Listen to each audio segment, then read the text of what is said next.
আসলো, এসে বিচার বিচার দিয়ে দিল যে আমাদের এই বিচারটা আমাদের ঝগড়াটা মীমাংসা করে দেন। আল্লাহ রাসূল সাল্লাল্লাহু আলাইহি ওয়াসাল্লাম ওই বিচার বিবেচনা করে সাক্ষী প্রমাণ নিয়ে দেখলো মুসলমানের পক্ষে কোনো রায় দেওয়া যায় না, মুসলমানের এই অপরাধ। অবশেষে রাসূল সাল্লাল্লাহু আলাইহি ওয়াসাল্লাম ইহুদি ব্যক্তির পক্ষে রায় দিয়ে দিলেন যে ইহুদি ব্যক্তি এখানে ইমানদার পেয়ে যাবে। সেই এবার ইহুদি ব্যক্তি ফয়সালা দিয়ে দিলেন।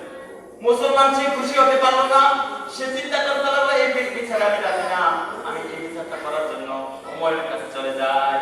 সে চলে গেল ওমরের কাছে, গিয়ে বলল হে ওমর, আমাদের বিচারটা করে দেন। ইহুদি ব্যক্তি ডাক দিয়ে বলল হে ওমর শুনেন, আল্লাহ রাসূল সাল্লাল্লাহু আলাইহি ওয়াসাল্লাম এই বিচারটা করে দিয়েছে, কিন্তু সে মানতেছে না। তখন ওমর রাদিয়াল্লাহু আনহু বলতেছেন শোনো, আল্লাহ রাসূল সাল্লাল্লাহু আলাইহি ওয়াসাল্লাম বিচার করেছে, আমি আবার কেন বিচারটা করব? ওই মুসলমান বলতেছে বিচারের ক্ষেত্রে আপনার বুদ্ধি বেশি। ধরে বলেন নাউজুবিল্লাহ।